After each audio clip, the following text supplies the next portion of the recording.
This show is brought to you by Safety FM.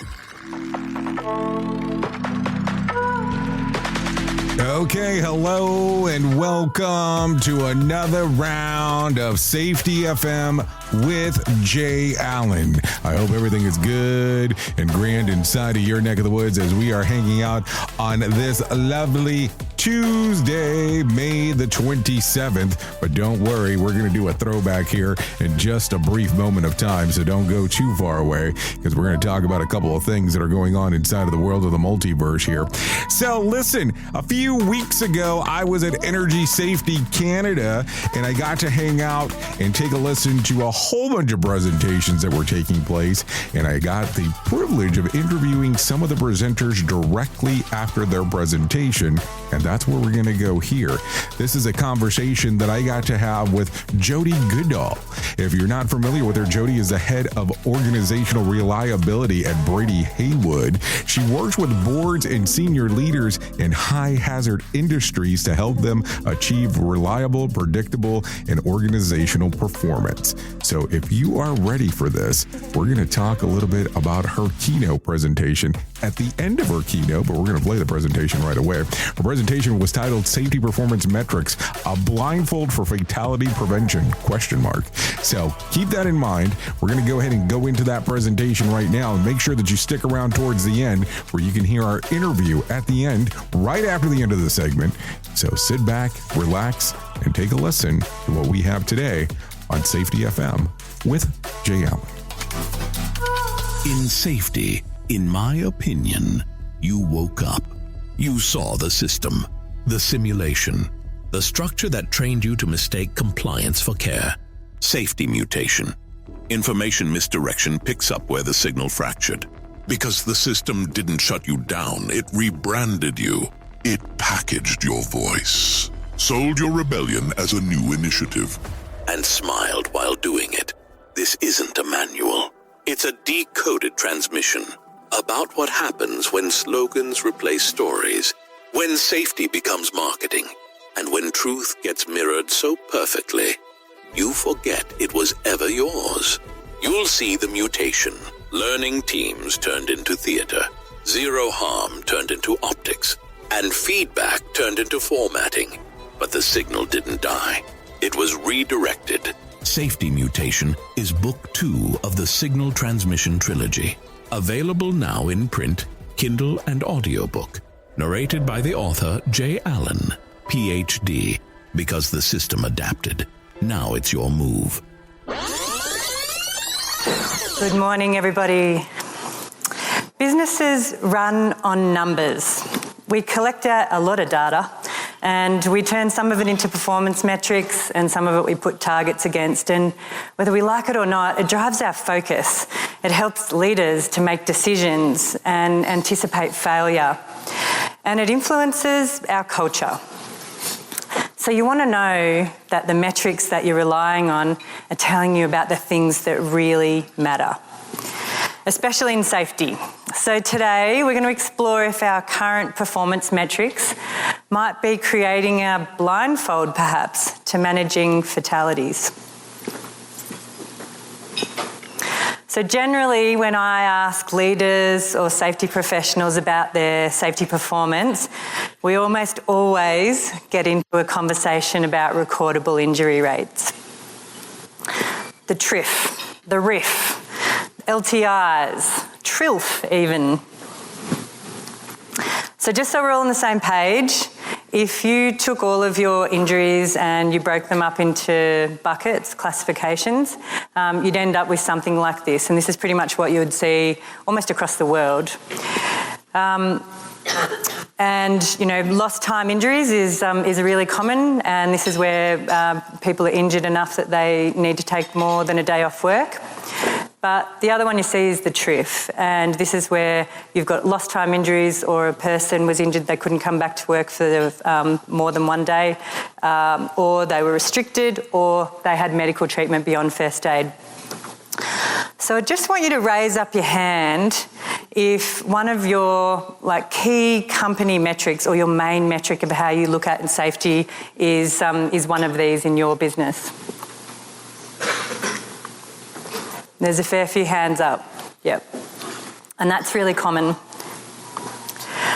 It's been around since the 1970s, this metric or these metrics, and they're our primary measure of safety. And in Australia, they're even built into our mining legislation, although we're starting to almost ignore that fact. We love them. And we put little equations in place and we standardise them by our worker exposure hours. And this allows us to use it to benchmark ourselves against others, to benchmark our sites against each other, to benchmark our contractors. And we link it to performance bonuses. We do barbecues, we reward in heaps of different ways. And you can see it in annual reports, ESG. And the reason I'm going through this is I want to really unpack how much it's infiltrated everything we do in safety. And we do it not because we think it's the wrong thing. We actually believe it's helping us to manage our risk. And it must, right? When our injury rate's going down, surely we're getting safer. That makes sense, rationally. Let's go deep into the Gulf of Mexico. It's April 2010. A helicopter with 4 senior executives is on board. They're heading out to one of their oil drilling rigs, and the execs have got a lot of deep sea drilling experience between them. This is a routine visit, a 24-hour management visibility tour. According to their company, this rig they're about to visit, it's got an impeccable safety record, one of the best in the country. So they're expecting the next 24 hours to be really pleasant. Later tonight, they'll be handing out awards for leaders for injury performance at a dinner on the rig. These drill rigs do really high-risk work.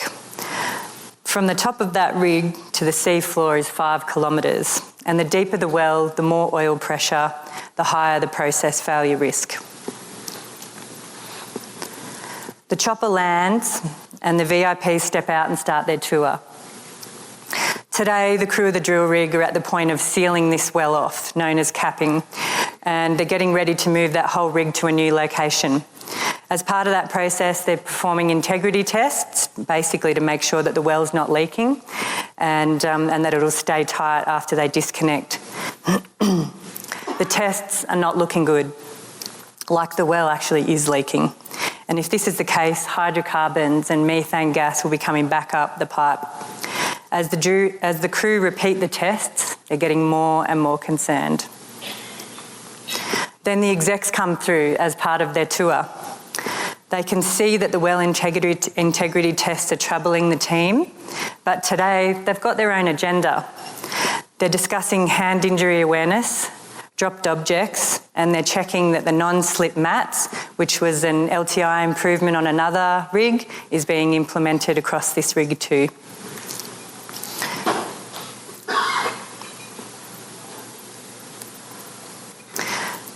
Our execs think they're leading safety here. They're not bad people. Like a lot of people, they have the belief that if they're managing the small injuries, they're going to prevent the big ones. To them, a lower injury rate means a safer rig. And this is reaffirmed to them because of the company effort that goes into it. Hell, their big bonus is attached to it. But within hours, from all over the rig, there's an unbearable hissing sound. Mud and seawater begin to blow everywhere onto the deck. The air smells and tastes like hydrocarbons. And then the gases coming up through the well find an ignition source on the rig.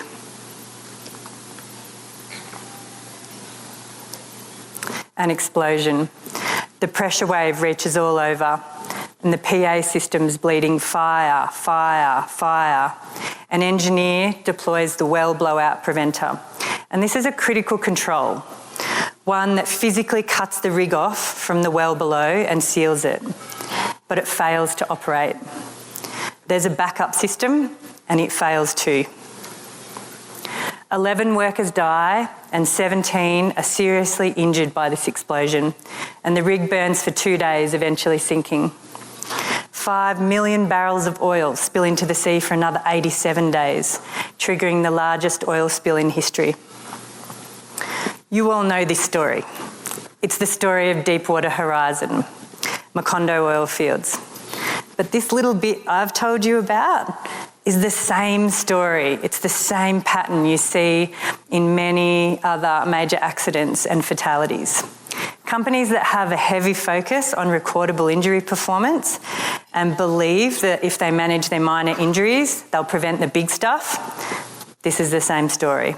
It seems so intuitively right. If your injuries are going down, you're getting safer. And it's a long-held belief. Right back to 1931 when Herbert Heinrich, an insurance guy, completed an analysis of his injuries. The breakdown of injuries was 1 major or serious, 29 minor to 300 no-injury accidents. And traditionally, this has been interpreted by us as safety professionals as minor injuries are predictive of deaths and serious injuries, and the basis for a long time in how we've built our safety strategies.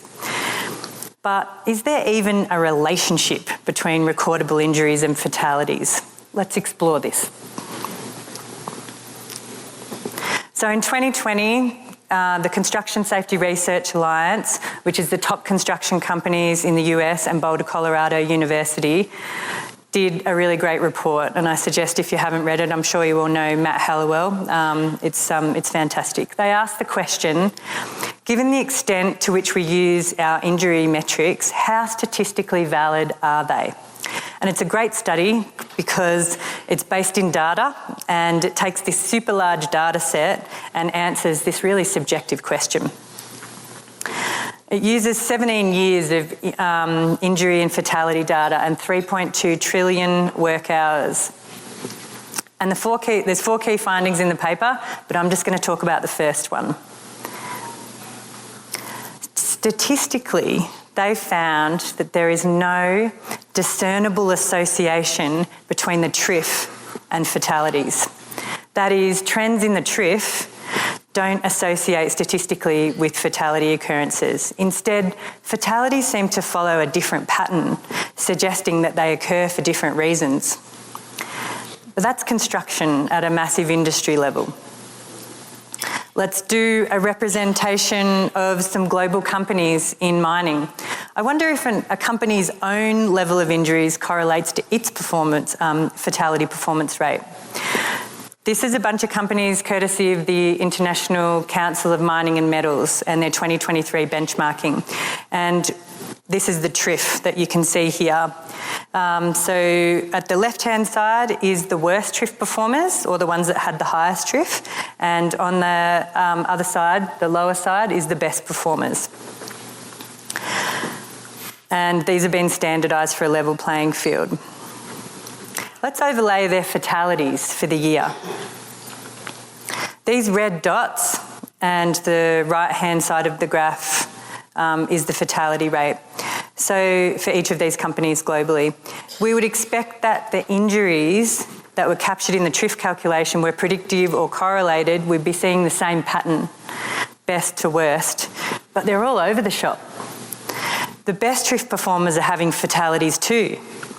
The 2 worst TRIF performers were fatality-free.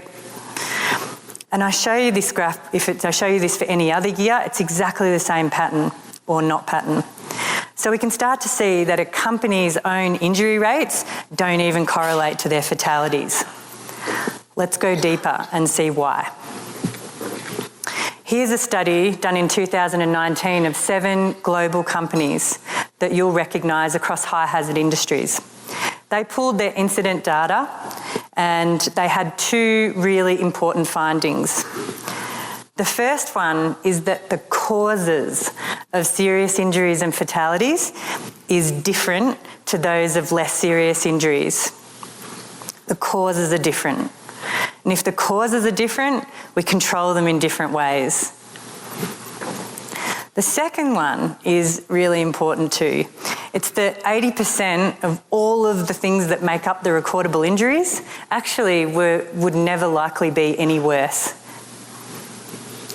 So that means we're spending a lot of time on things that are never really going to be serious injuries and fatalities. Let's have a look at this in another way. Here's the mechanisms of how people get hurt this is mining in New South Wales, which is part of Australia and a big chunk of it. And what you can see here is that the top 3 ways that makes up LTIs, and you'll all know this and it's similar in your industries, body stressing, so all the musculoskeletal type strains and sprains, slips and trips and falls on the same level, and being hit by moving objects. And this is usually made up, this particular data set is made up of hand injuries, mainly, and tooling injuries. But if we look how people die in that same industry, it's very different. It's vehicle collisions, being involved in rollovers, heavy vehicles running over light vehicles. It's structural failures, it's electrocution, it's people being suffocated underground. Very, very different causes. Different mechanisms, different causes. But again, the key bit here is they're different controls. We manage them in different ways. And this makes sense when you think about a commercial airline. Imagine if they tried to convince us that we were safe to fly with them because they were telling us that their TRIF and their LTIs were really low. It would seem like madness, right? Why?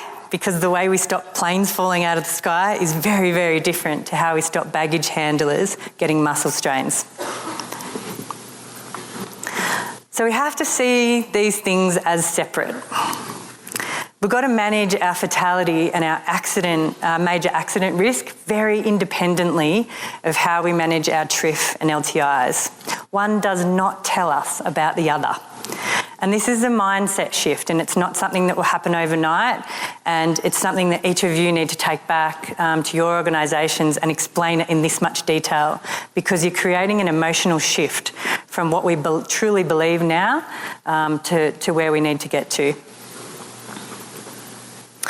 And leaders often say to me, yeah, Jodi, but at least when I'm thinking about the TRIF and I've got some programs in place, we're doing stuff towards safety. That's got to be good, right? Well, I've been in safety and risk a long time, in defence and explosives and the resources industry. And from early in my career, the TRIF was linked to my bonus. And I realised that as the safety manager, I actually had a lot of control over where the other people got their bonuses, because the TRIF is really managed within the safety department. And as a result, I got bloody good at managing it. And I got a confession to make. I know nearly every dirty trick in the book in how to reduce the TRIF and LTIs. One executive team even titled me the Queen of the TRIF. And it's something I'm not super proud of now, but at the time, yeah, they even gave me a little wand. Because if you get good at this stuff, it's not just about counting injuries. You got to run the best improvement campaigns that focus on your super high frequency events, your slips and trips, your hand injuries, ergonomics. You've got to know how to find the loopholes and game those injury classifications. Is it work-related? Does that person need prescription medication? Is there something else we can do? You've got to have injury management strategies that get workers back to work the next day. You've got to have really good early intervention programs. And I did all of this under the banner of being safer. And it was making a massive difference to our TRIF. And I told myself we were getting safer, that it was worth it. And then one of my sites had a fatality underground. Josh Martin died really slowly. He was crushed up against the roof of the mine. His last night shift, he fell asleep over the EWP controls, doing a long and boring task of uphold charging the explosives up into the roof. The dual control safety device that wasn't working correctly, and it kept pushing him up harder into the roof. The overhead protection that should have been in place and the emergency override both failed to operate. These were critical controls that the organisation assumed were in place and effective. Josh's workmates frantically tried to get him down as he suffocated, but they were too late. And it was this event that opened my eyes. Excuse me. It forced me to look at what I was doing as a safety professional. This focus on the TRIF, I realised wasn't actually improving the organisation's capacity to prevent major accidents and fatalities. In fact, it was distracting our leaders from what really mattered. And what really matters is checking the fatal risk controls that making sure they're in place and effective all of the time. And I get it, it's really easy to be distracted by these things that are happening, these high-frequency events that are happening right in front of you. But fatalities don't happen very often, and major accidents happen even more rarely. And this is even more reason to have metrics that are going to continually keep those front of mind and make sure you know the health of your controls. And it drives us to do other things when you've got these metrics that are strong in your business, like put signs on the front gate and include LTIs and the TRIF in performance bonuses with good intentions. We want to give the impression we care about safety. But it's got unintended consequences. Once you start to do this stuff, you create this pressure. Workers don't want to tell you what the real problems are. Rewarding injury performance creates this internal tension. It creates this tension called cognitive dissonance. And cognitive dissonance is a fancy name for a psychological process that occurs when a person holds really two contradictory beliefs in their head at the same time. You might be thinking, I've got an injury and I know I should report that, but could that be the one that breaks our site record? I don't want to be that person in my team. I'll just nurse it a little bit longer. Whoa, we have just had a massive close call. But I'm not sure if this is one of those incidents that is going to risk my bonus or maybe cause more paperwork for my supervisor. I'll just keep it to myself. And we know that, some of the stats are that around only 20% of the big things that happen that can be hidden are reported. And so when people don't want to tell us stuff, whether they, perceive it or otherwise, two things happen. We lose the opportunity to help a worker get early treatment. But also, people do stop telling you things. It's really difficult to learn about the way your fatal risks are controlled. And when we're rewarding people, financially or otherwise, as I said, it kills the psychological safety to report. But you can put all the best systems in place, all the best HOP tools, all of those things, and still you're dealing with a cognitive dissonance. We have to take away the barriers as well as put the enablers in place. And do you think that we would still financially reward for things like the TRIF?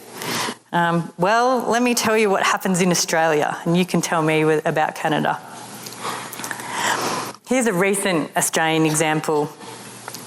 In May 2020, the Anglo Grosvenor mine, which is that little red dot up in Queensland there, it's an underground coal mine in Queensland, and it was the site of a major methane explosion underground, and 5 workers almost lost their lives and were severely burned. The report says that workers had stopped talking to leaders about the conditions underground. Here's what their performance bonus looked like for all of those workers. It was a production bonus on the metres advanced in the mine.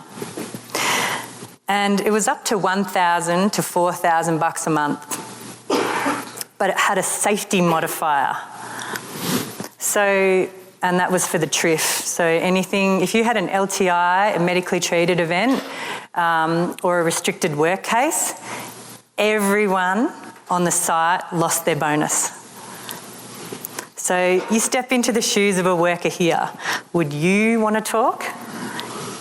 Or if you're a supervisor, would you want to encourage it?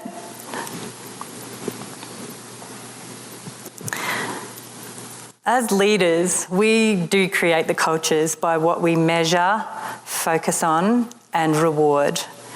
And this is a famous saying by Edgar Schein, who is the grandfather of culture, and this is what he's boiled it down to. So we need to choose really wisely our suite of metrics because they will influence our culture. Let's go back to our execs on Deepwater Horizon. They were 7 years LTIFR free when they had that major accident, and it didn't help them in the slightest.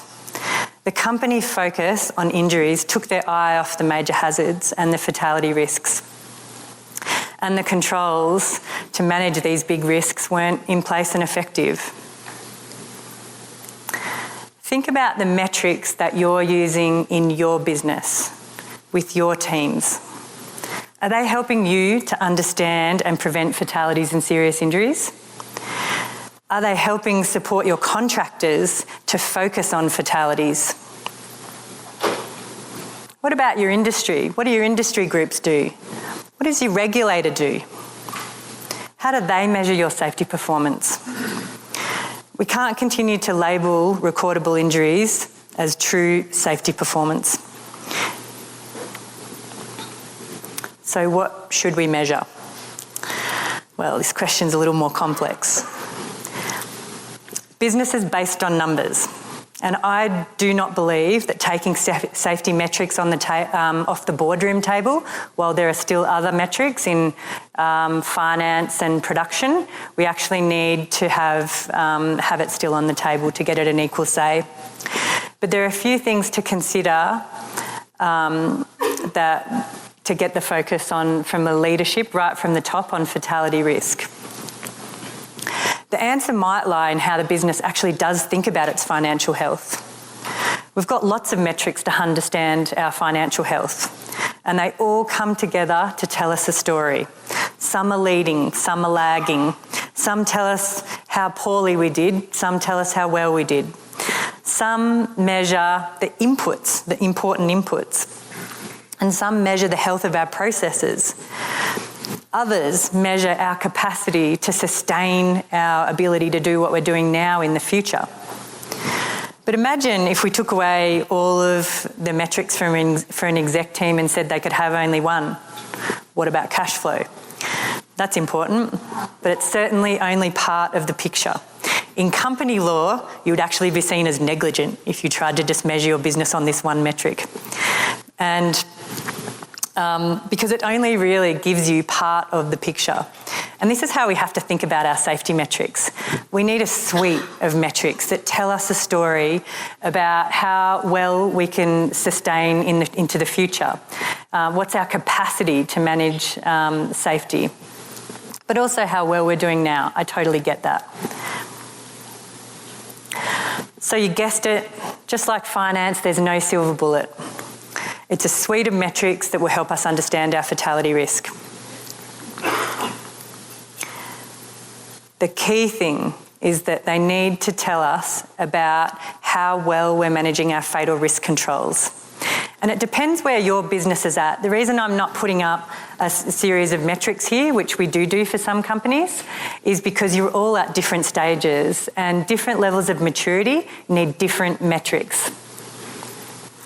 So either way, whether you're just starting out in managing your fatality risks, you might be setting your metrics around your program, or you might be able to measure your control health and the number of times you're checking those controls and who's checking them. But you also need your metrics to be able to anticipate the warning signs of failure. And remember, when you've got different causes, you need to be able to anticipate every single one of those types of causes, so all of your risks.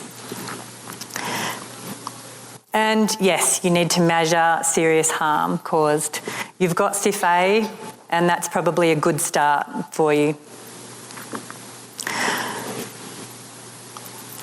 And then I suppose what we need to do is be able to tell these as a story, not see them as green and red. and really be able to put that story forward for each of those risks up to our leadership teams. And so, in summary, you can't use recordable injuries as a proxy to understand whether you're managing your fatality risk.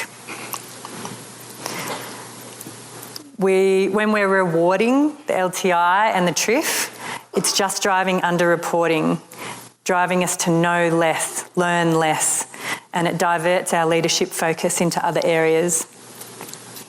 And thirdly, we need to set these fatality metrics to tell us a story rather than green, amber, red about the health of each of our controls that are super important. Are they in place and effective? Thank you very much.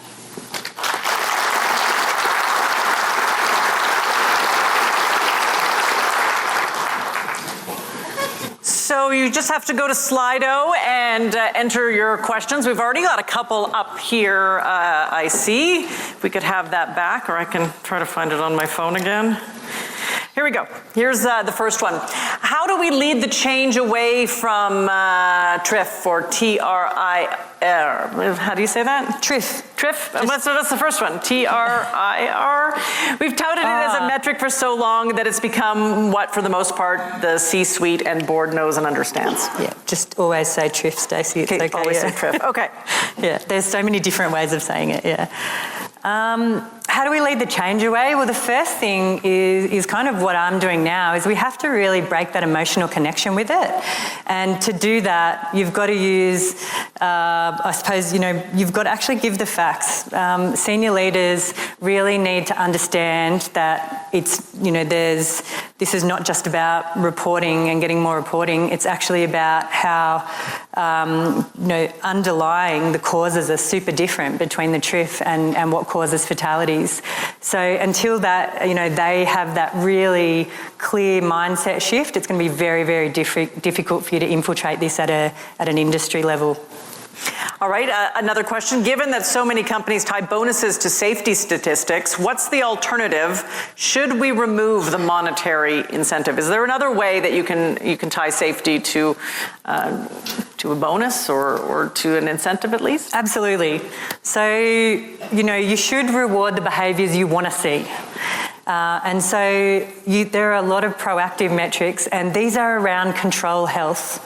Once you clearly understand your fatality risks and you understand your critical controls, the controls that manage the most amount of those risks, and you've defined those, what businesses do is they go out and they check those controls and they make sure they're in place and effective, and they learn when they're not. And so that is the behaviours that at all levels of the business you want to be monetary incentivising. So at the most senior leader level, you're actually incentivising the development and the health of those programs to go out and understand the critical controls and check them. And at the front line, you're making sure those controls are in place and effective, and the programs to manage that. And in the middle management, that we are actually resourcing and driving critical control health programs. Okay. How do you now recommend companies reward good safety performance corporately?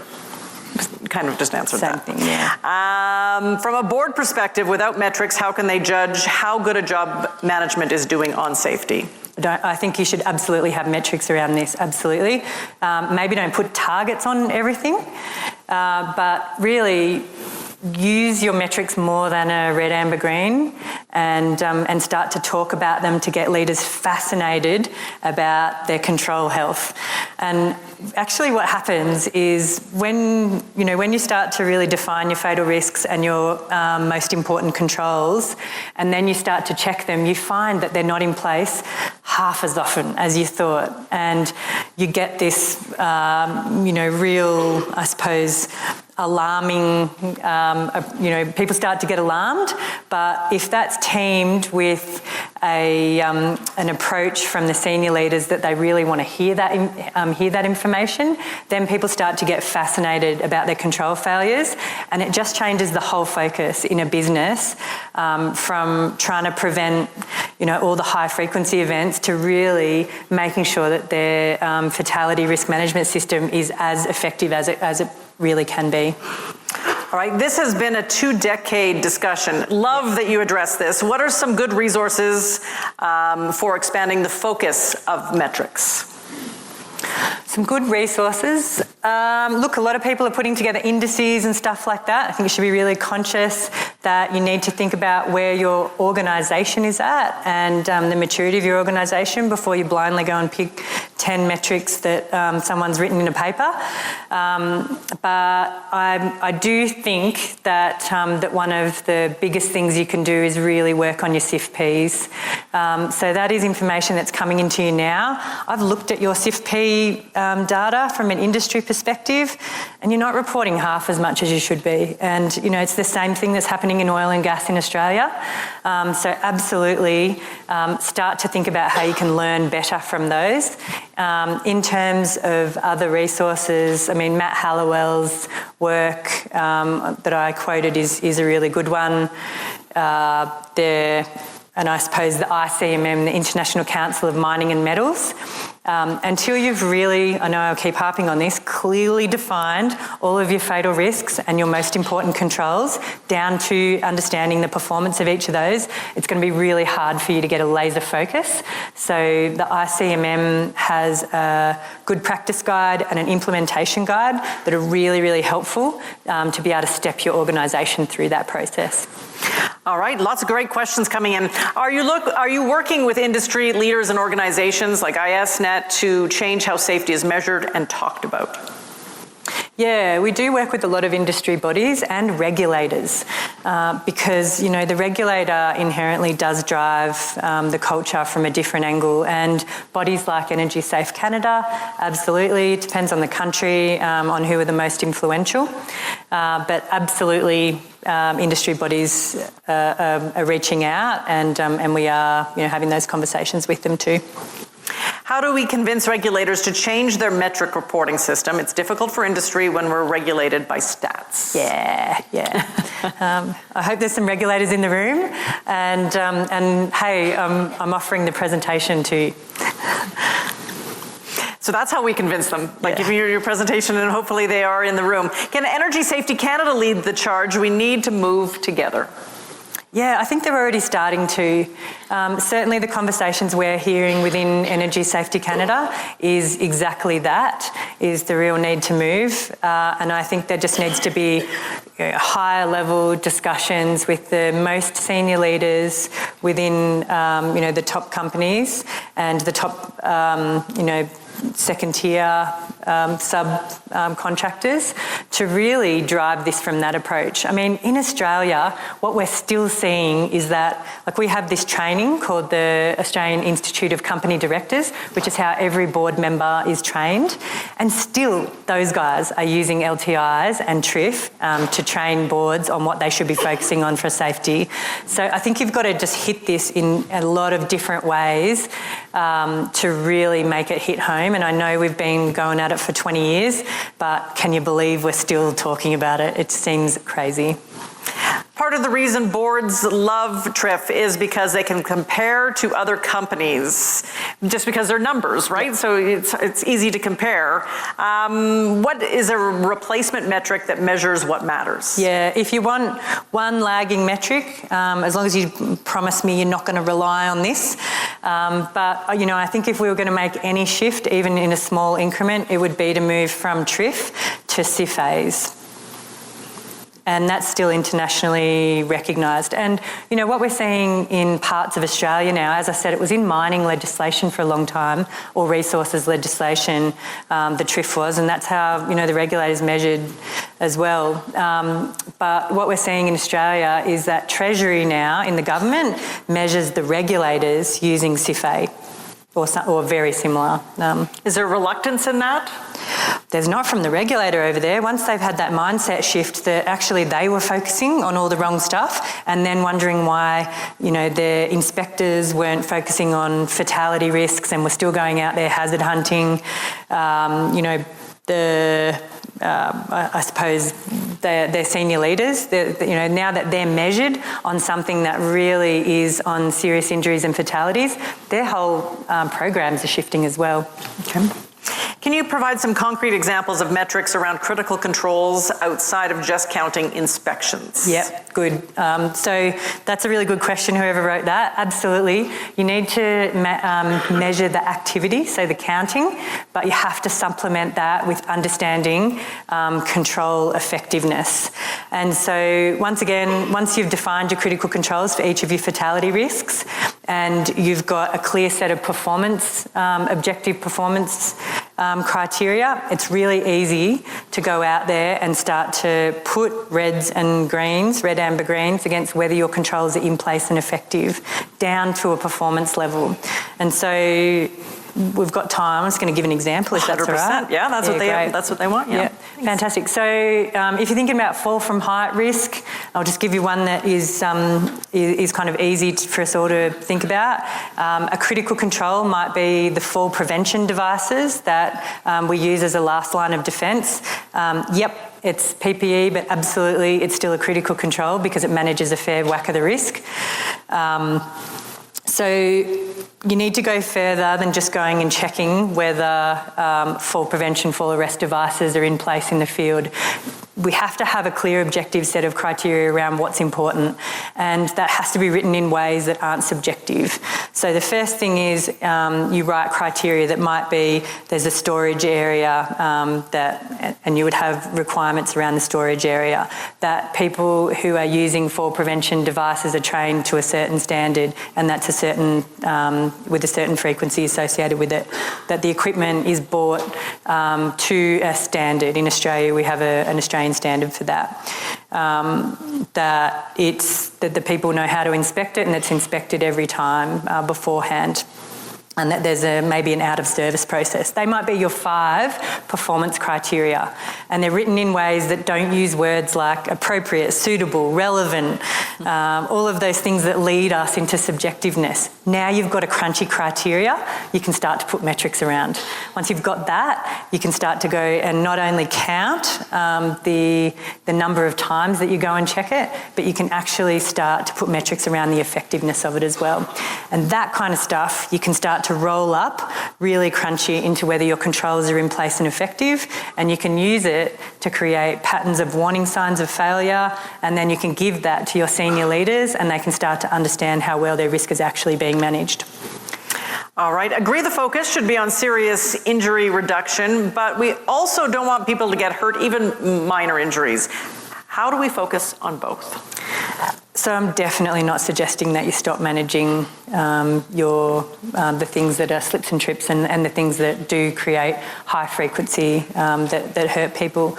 What I'm suggesting is that it shouldn't be your company metric. You shouldn't have that kind of false sense of security that it is and talk about it, because still senior leaders talk about this as if when their TRIF is going down that they're preventing fatalities. I'm just saying that it's not a metric we should be using as a target. People don't go to work to hurt themselves, and so what are you actually measuring when you're doing that?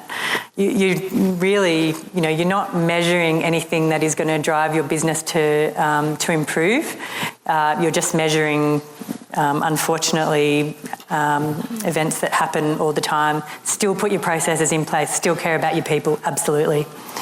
All right, how can you help your company transition away from the primary focus on TRIF when the client/owner group uses TRIF as a pre-qualification tool for companies? Yeah, it's tough, isn't it? Bloody tough being a contractor.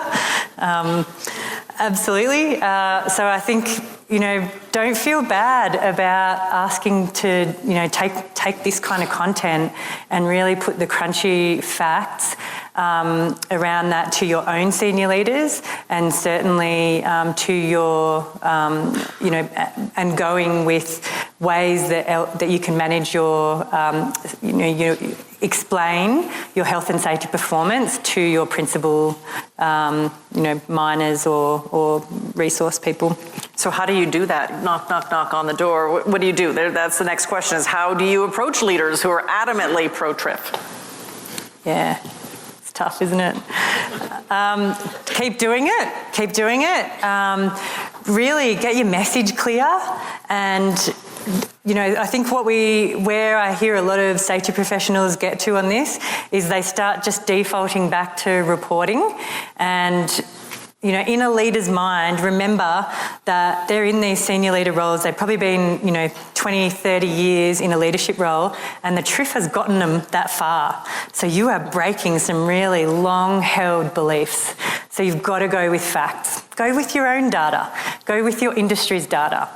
Encourage Energy Safety Canada to put together the stats and a white paper that really leads this, and use that information. Use the Construction Safety Research Alliance, statistical analysis. Just don't get caught up in all the you know, stats. Keep to the findings and the facts. Make sure your message is crystal clear. And white papers are a really good way to do this internally within a company, because it's written on paper. People can take that away and absorb the information. So it's really just an information paper, and you could use the basis for my presentation as that. What is your perspective on organizations using an incident-free day metric as another way to look at incident reporting? Do you really want an incident-free day? So it depends what you define an incident as. I mean, I would say, I keep, you know, every single group I speak to, I say you're not reporting enough CIFPs, which means you're not learning about your serious injuries and fatalities. You know, what good looks like is probably 4 times what you're doing now. But to do that, you are going to have to put different learning processes in place that probably don't mean that every CIFP's got 2 weeks worth of investigation associated with it. So an incident-free day metric is probably a day when you just didn't learn. You heard a little bit of a reaction there in the crowd. Yeah. I don't know. I don't know whether that was a sigh of relief or... What alternative metrics should companies report externally as TRIF is reported as part of performance scorecards? I think if your organisation really doesn't want to move away from the TRIF right now, it can supplement that straight up with a CIF-A. Is a really good way to start. I think that's a really, really good way to start. And that's probably part 1, and part 2 is just start to not put any rewards or even talk about the TRIF with people below board level. There's just no need for it. It's not actually helping you do anything. So we're going into our boss's office. Is your presentation available to the audience? Absolutely. Yeah, for sure. No worries. Yep. Do you think the stuff that can kill you is a tool in the right direction? Yes, there are heaps of really good tools like this. Sticky, Hecker, you know, a lot of the HOP tools. Absolutely. All I would encourage you, the good thing about Sticky is it really does encourage that focus towards fatal risks and critical controls. Take some of your HOP tools or the things that you're using now to start conversations, and absolutely use fatal risks and critical controls as the theme that you're putting this under. So if you're using your HOP tools to just continually understand slips and trips and stuff like that, I think that you can be doing, you know, spending your time more valuably. Yeah. In terms of hierarchy of controls, how do we convince leaders to focus on implementing most effective controls versus the least effective, which include PPE and admin? So if I could draw right now, I don't have a whiteboard in front of me, but we did this yesterday in the fatal risk workshop. Does everybody in the room know what a hierarchy of control looks like? Yeah, so you've got this kind of big triangle. At the top, you've got elimination, substitution, isolation. And if I drew a line underneath isolation and I had below admin controls and PPE, there's one fundamental difference between the ones at the top and the ones at the bottom. And does anyone know what that is? Come on, someone from the risk workshop yesterday. Hard and soft. Hard and soft controls, thank you very much. So the ones up the top are hard controls. And the reason we can group all those together as hard is they're actually doing something to treat the hazard. Whereas the ones underneath that line, the soft controls, fundamentally all they're really doing is teaching or telling a person how to manage that, how to actually work around that, to be more careful. So if you're engineering, or putting isolation devices in place, you're actually really doing something to manage or treat the hazard. Everything else, all your procedures, signage, training, all of those things are just teaching workers how to be more careful. How can we influence frontline workers to focus on fatal hazards and controls when completing hazard assessments versus generic trip, fall, slip, and housekeeping? Yep. So remember, these things don't happen very often. So the first thing you've got to do in your business is to get this kind of risk imagination that things actually can go wrong.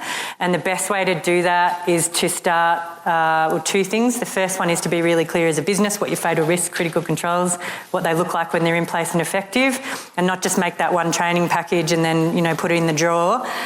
Make sure that information is available when workers are doing their JHAs. Have posters up that actually show what the critical controls are and what they look like when they're in place and effective. But the other thing is creating this kind of risk imagination. And, as I said, these bad things don't happen very often. Storytell. Teach people how to storytell and keep the stories alive of how people die in your industry and with the risks that people are trying to manage every day. There are a lot of different ways that organizations define SIF. Is there a best definition for what a serious injury is? Yeah, I think the one you guys use at the moment is something around hospitalisation. There are many different ways of doing that. I just think and we've been talking to Energy Safety Canada, a couple of people who were in the workshop yesterday. Haven't quite got this to Vanita and Amy yet. We shouldn't be saying this out loud. But it's worth doing a benchmarking to understand how other countries are looking and thinking about SIF as well, and seeing whether your approach at the moment is the right definition. So I don't want to say whether it is or not, but I definitely think it's worth looking broader and then bringing that back if you want to be a best practice. All right, a few more questions. We have time for a couple more. What do you think the biggest barrier is creating change with industry leaders, and how can we be still having this discussion? Yeah, I do think it is that the senior leaders, this has got them this far. And so, really they feel successful and they feel like they know how to manage the TRIF and they know all of the levers that they need to pull.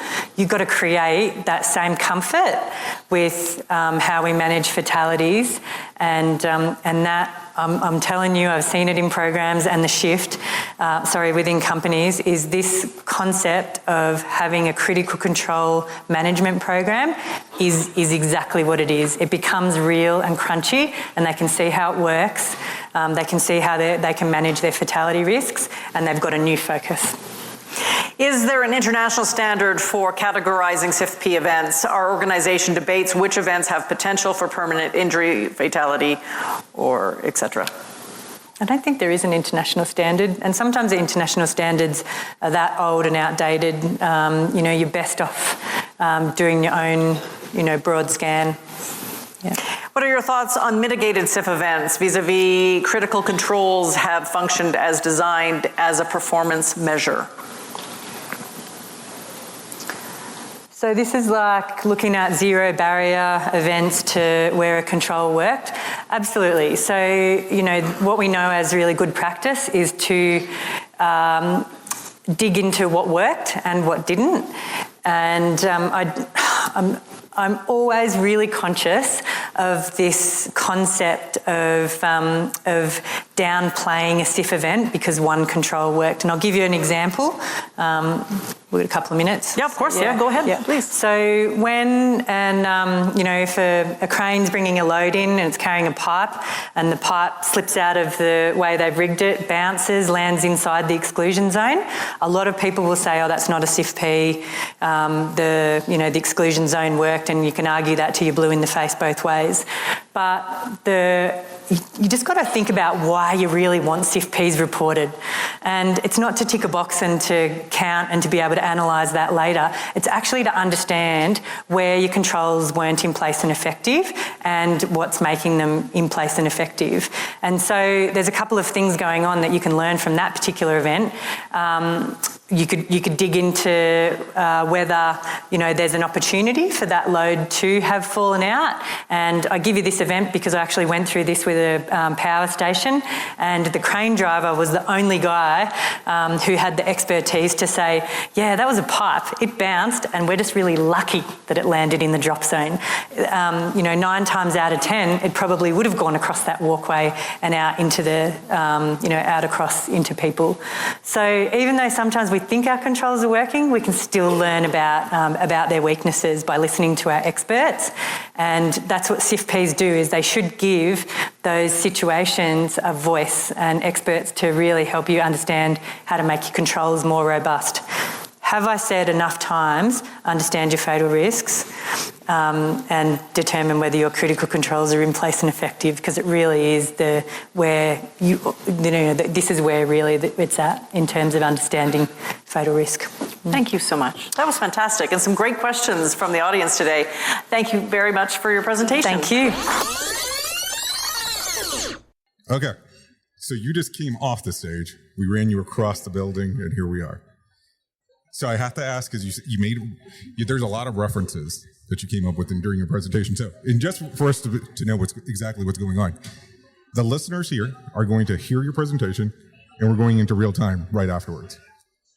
You talked a lot about CIFPs. I want to go to common listener. What if they don't know what that means? Can you give them a definition? Yeah, sure. So it should be any event that happens on a site where there's a potential for a serious injury or a fatality. Okay. So it doesn't matter what actually happened. It's about could there have been given a certainly different, slightly different circumstance. So in some areas, would you say near miss? Yeah, absolutely. Okay. Yeah, a near miss that has a potential for a fatality or a serious injury. I just want to get common lingo for just in case if some people don't know exactly what it is. You talked about HOP tools. Yep. And I want to understand what you mean by that, because I know that HOP for the most people is a philosophy, but you said HOP tools, so that stuck out. What do you mean when you say that? Yeah, I mean the good thing about HOP is it really starts to bring some crunchy tools in that encourage us to understand normal work, and you see things like the 4Ds, learning teams, that kind of stuff. It depends on who you work with to what types of tools you have. It also could be things like HECA as well, so it's not specifically just HOP, but they're all really tools that will help us understand it from a worker's perspective or what's happening at the front line. So we don't just have to rely on events, which is probably where we've been in the past. So these things are really good. And what I would love to see is that they really start to focus more on things that have serious injury and fatality potential. That's where I'd love to see us move. Okay. And then you reference HECA. For the people that are not familiar with it, what exactly are you referencing? So HECA comes out of the Construction Safety Research Alliance and Boulder, Colorado, that connection. And they have been starting to look at the... And Matt was here last year, but I don't know. Yeah, cool. Yeah, so really it's about understanding whether the physical controls that prevent fatalities and serious accidents are in place at the job site on the day. And so it really encourages the leader to have this structured approach to go out and talk about the big risks, talk about whether the most important controls are in place, and check whether they're effective. So you're having this kind of more valuable, rich conversation. Another tool, and the way it's, I suppose, the added benefit of that, or maybe another way of gaming the system, is that it gives you a metric at the end. So you end up with this kind of percentage of controls that are in place. Really, really good. Again, if you think about how you manage fatality risk and process safety risk, the controls that you put in place on the front line on the day are super important, but they're only one piece of the puzzle. So we have to also think about whether the system is in place that leads work to be designed and delivered in a way that when the people turn up on the day, they've got everything they need. It's going to happen in a planned manner. It's the method is going to be as good as it possibly can be. So they're only managing the last small amount of risk. Yeah, so HEC is really good, but I think you still have to supplement that stuff with this kind of organisational approach and recognise that there are bigger things within the company and within the industry happening that you need to manage as well. So that taking that real systems approach, Jay. So you referenced also at one point that you gamified the system in regards to what you were doing, being known as, did you say TRIF Queen? Is that how you worded it? So can we get some of the behind the scenes on what you were doing? I'm not trying to get you to give out the details for people to start doing it, but for them to have a kind of a level of understanding on how are you gamifying it? Because, some people believe in the data. It's like, this is what the data said, so it can't be wrong. Yeah. Not realizing that there's filters that it goes through. Oh, there's so many things that happen. I know I'm not the only person who have done this, but I suppose not a lot of people talk about it, is, having really aggressive injury management strategies that get workers back to work the next day. So I'll give you a couple of examples, and I'm not proud of this stuff. Right. This is stuff that, I did 10 years ago in my career that really I look back on now and gives me shivers down my spine about just how shit it was, really. Mm-hmm. But, things like if you are starting off the site morning meeting by checking and naming who is on restricted duties, who's going to manage those people, what supervisor's in charge of them. Really, is that the best way to start a day? Is that the most important conversation that you need to be having? But that stuff puts a laser focus on restricted work and gets people back to work maybe before their 2 days, and means they're not classed as a restricted injury, so they don't meet your TRIF. Other things are... it's interesting seeing your demeanor, and of course people can't see this, but your demeanor has entirely changed when you started talking about this. I feel so guilty about it, but mm-hmm. I mean, even you can give Voltaren, which is an anti-inflammatory.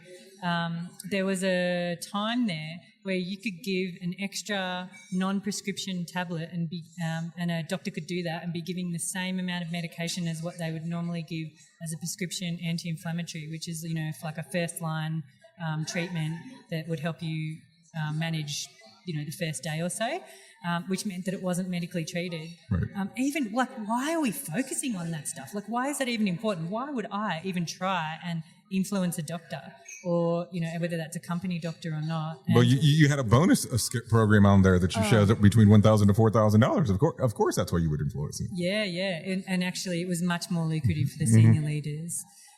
But they're the types of things that when you put financial rewards around things that can be gamed, absolutely people will game them. So let me ask a kind of a strange question. If you were going to build out an organization, you're starting it from scratch, what would the layout look like? Like, how would you structure this in regards of, we can take a look at how the organization would be laid out, how you would tie stuff into safety.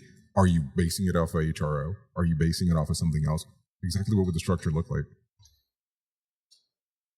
Do you mean from like a performance metric? You can say performance metric. Let's say that we're just starting a business from scratch. Yeah. How would you lay out the layout of the land? I know. I know. I know. That's why I ask. Well, one of the key things I think is to anything that you do understand all of the different ways that it can be gamed.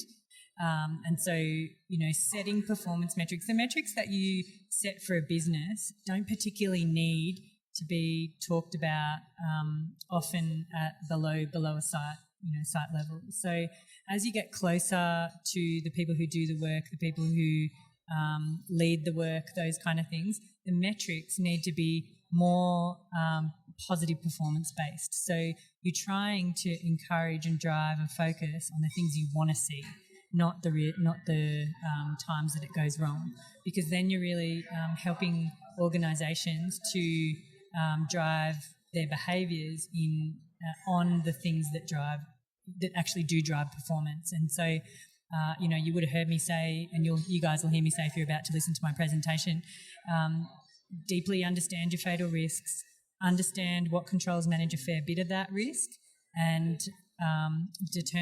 continuously be fascinated by whether they're in place and effective, and find heaps of different ways to do that. Your SIFs can tell you that. Your performance metrics can tell you that. Certainly every single piece of assurance, JHAs, like if you've got JHAs that are listing slips and trips and that kind of basic stuff, we know people manage that the best way they can. You really need to be going out there and checking whether they're, talking about their fatal risks and their critical controls. But that's from a metrics perspective. From a business design perspective, if you have a really laser focus on your fatality risks and your critical controls, that should be built into your strategy, into your procurement strategy, into the way, where you put your engineers in the business. It should be back into your org design. You're starting to make sure that people have got access to that information, that you're thinking about that in the way you're designing not only work, but the way you're planning, where you go next in your mind, what your strategy is long-term as a business, and certainly, you're really just designing your whole organisation around your risks. And we want to move away from compliance. When I say move away, what I mean is use it as a base and recognise it's a pretty low base. And we need to overlay the risks, the activities of the business to really deeply understand how to manage this thing. And really, all of this is aimed at preventing deaths and serious injuries. Well, I think that's what people tend to forget, is that this is the low entry in regards of getting into the organization for the most part. So if you have a flag carrying line level worker that wants to get this into their organization, where would you point and direct them to get more information? I think the first thing is to start with the ICMM, which is the International Council of Mining and Minerals. They have a good practice guide and an implementation guide, which really sets out how an organisation should go about deeply understanding their fatality risks, understanding their critical controls, and how to make them in place and effective. And you can team that with any of the tools that you're already using, whether you're using Hacker or you're using HOP or whatever you've got. You can, once you've got that kind of North Star of your fatal risk critical controls, you can just overlay that as, are all of the parts of our management system, are we reporting those types of incidents? Are we checking, is our assurance and our audits checking that? So you're not replacing your system. What you're doing is just giving it a focus, a laser focus.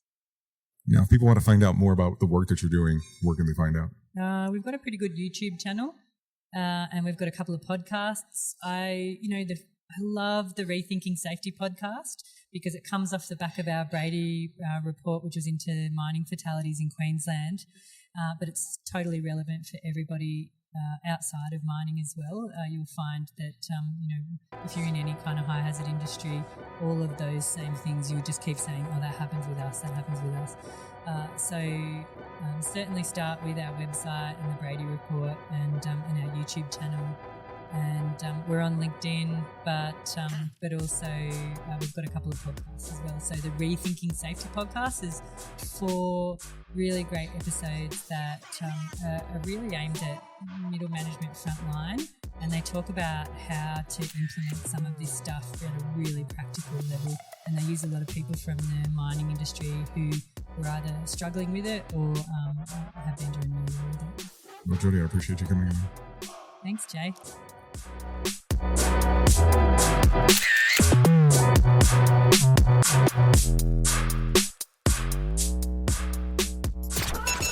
The views and opinions expressed during this broadcast, podcast, or radio show are solely those of the host and guests and do not necessarily reflect the official policy or position of Safety FM and or Radio Big. The content discussed, including examples of analysis, is provided for illustrative purposes only. It should not be applied as the sole solution in real-world scenarios, as it is based on limited and dated open source information. Any assumptions made during this broadcast, podcast, or radio show are not reflective of Safety FM and or Radio Big. No portion of this broadcast, podcast, or radio show may be reproduced, stored in a retrieval system, or transmitted in any form or by any means, electronic, mechanical, recording, or otherwise, without prior written permission of Safety FM and or Radio Big. For permission requests, please contact Safety FM or Radio Big directly.